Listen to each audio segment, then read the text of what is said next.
it takes is 1 to 2 decisions. You are 1 to 2 decisions away from a whole new life. All it takes is 1. You don't even need a whole year to change your life. You need 1 decision. Hey you, and welcome to my YouTube channel. I feel so happy saying that. If you are new here, this is a show or a channel for the girls by your girl, Toby Naomi. Usually we are in a studio with multiple cameras and guests and a whole setup.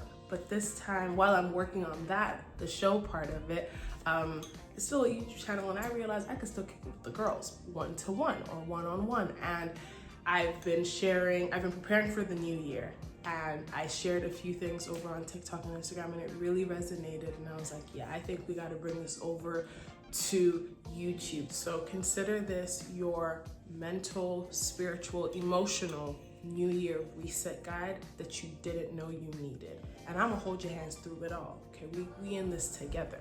But before we jump into the 2026 goals and visions and plans and routines, we have to deal with the part of you that's looking at 2025 with a little bit of regret and still holding on to it because your regret is holding you back. And if we're gonna be great in 2026, we gotta deal with 2025 and make sure we close it out properly so we can move forward fully. So this is the Letting Go of 2025 episode. So first off, what is a girl to do when you look at 2025 and you're like, another year has come to an end and I didn't do everything I planned, and all the thoughts from where did the year go and I just wasted all my time and blah, blah, blah. I'm so behind. All of those thoughts come flooding in like a flood. What do you do at that point? Because if you're gonna move into 2026 in that mindset, it's gonna hold you back. And if I may suggest to you, not dealing with these thoughts in past years has kind of impacted how the future years have gone. So 2024, you may have felt this way and you didn't deal with it. You didn't do much with it. You just kind of bottled up those emotions and carried them into 2025. And it's part of why 2025 didn't turn out exactly as you had planned for it to. So what do you do when those thoughts come? 2 things. You first of all recognize that while some years are for growing and going high and farther than you could have ever imagined, may I suggest 2 things to consider. 1, there was so much that happened in this year that you could have never seen coming in the world and in your personal life. So much that when you were planning for this year and setting all the goals in ETC, you didn't factor in. And you had, yes, and it's still your responsibility to, do in spite of what comes up against you, but are you factoring in what you did do despite what was up against you? Because until you acknowledge that, then you're selling yourself short, number 1, and you're also ignoring the facts. In the year that you say you did nothing, you stopped people pleasing, you healed your inner child a little bit more, you bridged and mended relationships that had been broken for years, or you stepped out of toxic relationships that had been holding you back. You changed your mindset, you saved more money, or you recognized that you had a spending problem and you started taking steps towards it. You set better boundaries, you started spending time with God again, you actually opened up your Bible and prayed this year. You were a better friend, a better daughter. You were the reason that someone smiled in this year. And you have the guts to say that you did nothing this year. Don't get me wrong. I also understand the feeling of the New Year blues and the where did all the time go and I'm so behind in all of these thoughts. But if we don't take a second to acknowledge what actually happened and take full stock of the year as it actually happened, not making it sound better than it was, but also not ignoring the actual real life things that happened, then we will never be able to go into 2026 with the mindset that we need, the mindset that recognizes, hey, I still have a lot of work to do. I still have a lot of goals that are unchecked. That is true.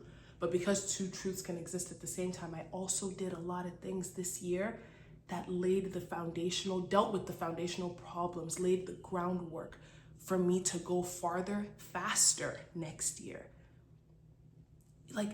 We have to be honest about that. This is not inflating how this year went. This is not making it sound better than it actually was. It's just being honest. And if you're going to be honest about the bad, you might as well be honest about the good too. Some years are for dealing with foundational things so that in future years you can shoot up.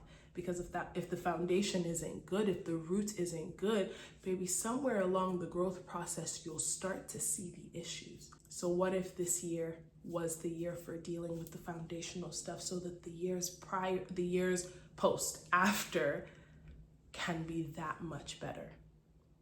Some food for thought. So while you're grappling with that and while you're processing that, marinating on it, recognizing what you did do along with everything that happened and everything you were up against, I want you to think about this next. Let's ask some serious questions. We've recognized what we did do and we've acknowledged what we were up against. Now let's take stock, almost like a life audit. What worked this year? But also what didn't work? And why didn't it work?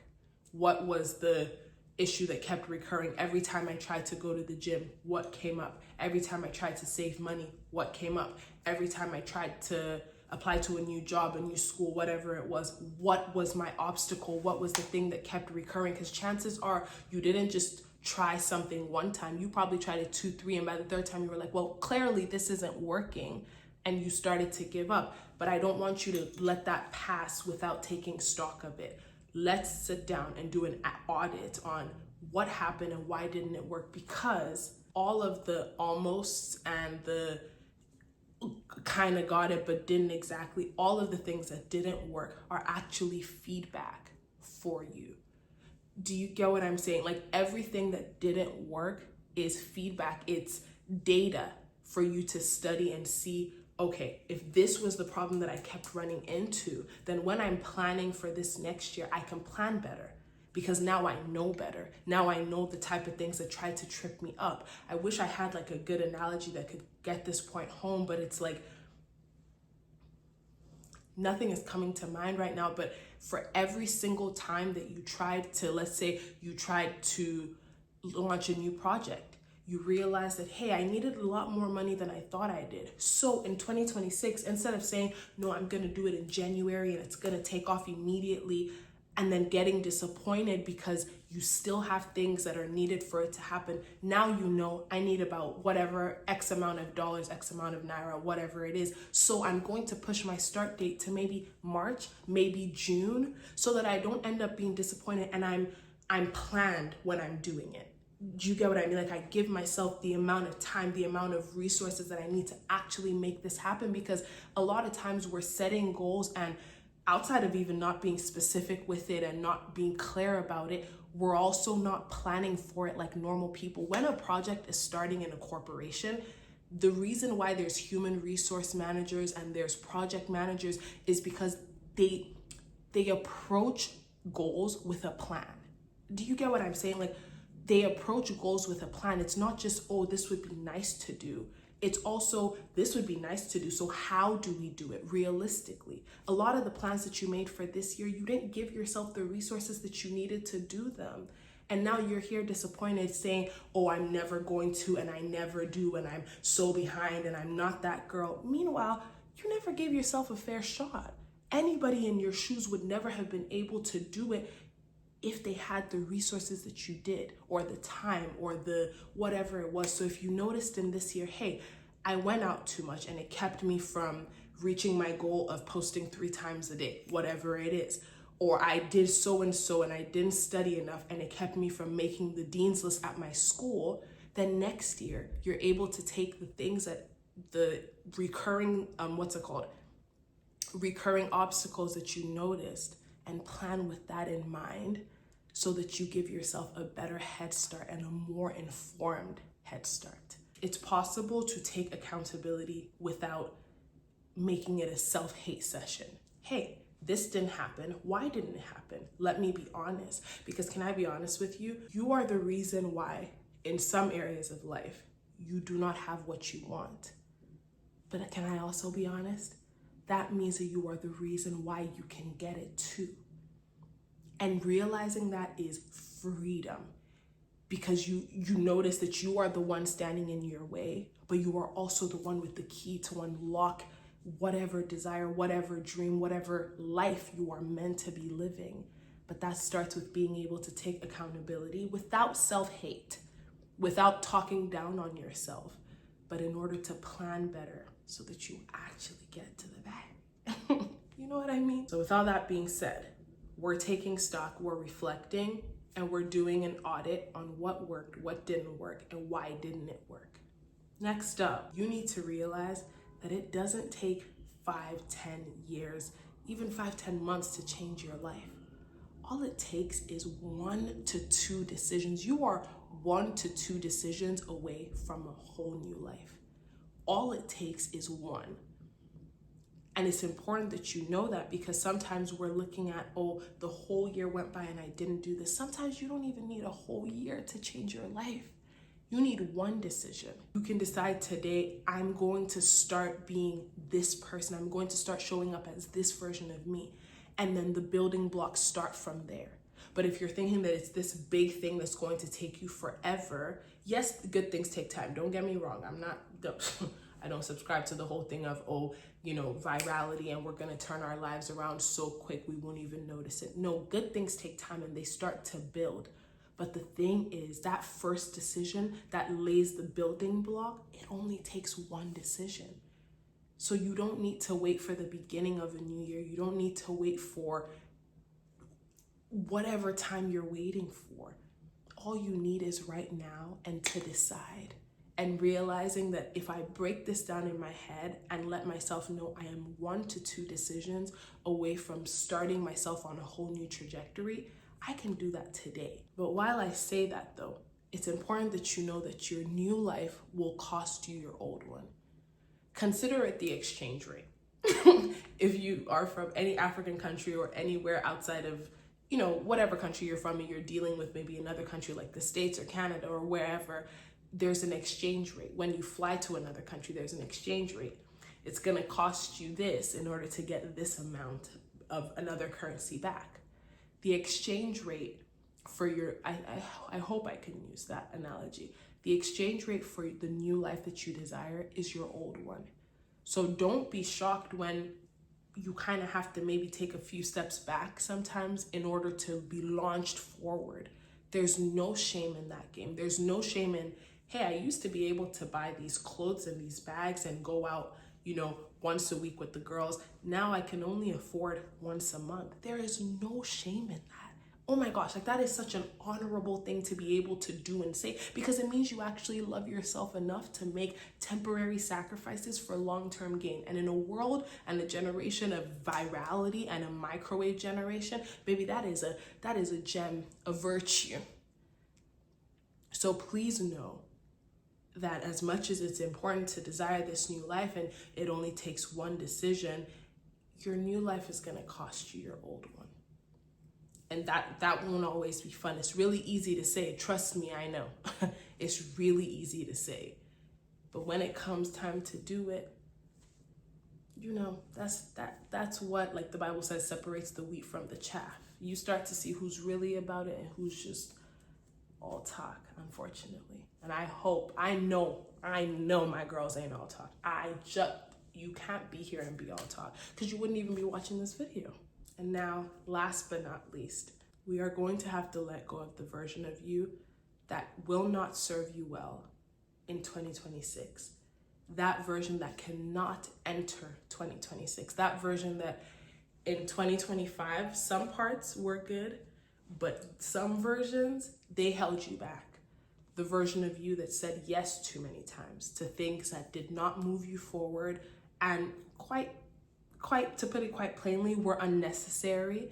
That version of you that showed up as a people pleaser in ways that were extremely detrimental to you. That version of you that has had a lot of ideas, but no action. That version of you that talked so badly about yourself to yourself that you started to doubt anything that you would ever do. Like you talked so badly to yourself that you even stopped believing that your dreams were possible for you. That version of you that did not serve you in 2025 cannot be let into the gates of 2026. Because why? Why would we take her there? She didn't help you this year. What makes you think it'll be different next year? And until you're ready to let go of that version of yourself, or the version of you, let's also be honest, because it's on the flip side, that wouldn't ever wake up early enough to get your dreams in, to make time for the things that you actually want, and then would complain, I don't have enough hours in the day. Hey, I'm being honest, I can relate. All of these versions that did not serve me, did not serve you, why would they be given room to travel into 2026? We're making room for them in our suitcase. Meanwhile, they did nothing for us in 2025. If we don't take, not accountability, if we don't recognize those versions and make a clean break with them, 2026 is going to look the exact same. So it is important to take a minute and acknowledge or name, call out, hey, this part of me didn't serve me this well this year. I'm putting an end to that, because there's no magic that's going to happen that will make her serve me in 2026. Waking up late in late hours of the day is never going to serve me well in 2026. Going to sleep at 3 a.m. is never going to serve me well in 2026. So I don't even need to play with the idea next year. I just know immediately that didn't work for me last year. I'm putting it off this year. The version of me that said yes to every single thing, and yes, sure, I'll help you. Yeah, sure, I'll hop on that call. Yeah, sure, I'll do all these things, and had no priorities, is not going to serve me well, or did not serve me well in 2025. So she doesn't get a seat at the table in 2026. Because if we take every single habit that we had this year into next year, baby, let me tell you how the year is going to end. The exact same as this year is ending. And the whole reason you're watching this video is because you don't want that. So let's call her out in your own time. Again, you can marinate on this, because I know it's a lot I'm giving you right now. But we need to call her out and make a clean break with her, so that 2026 version is not a new you, because we like you, but a better you with better habits that make better results and that make you put you in a better headspace, believing in yourself better. All of these things. That's who we're taking into 2026. Now, this series, or this video, is a part of a 6-part series. So this one was just meant to deal with the letting go of 2025.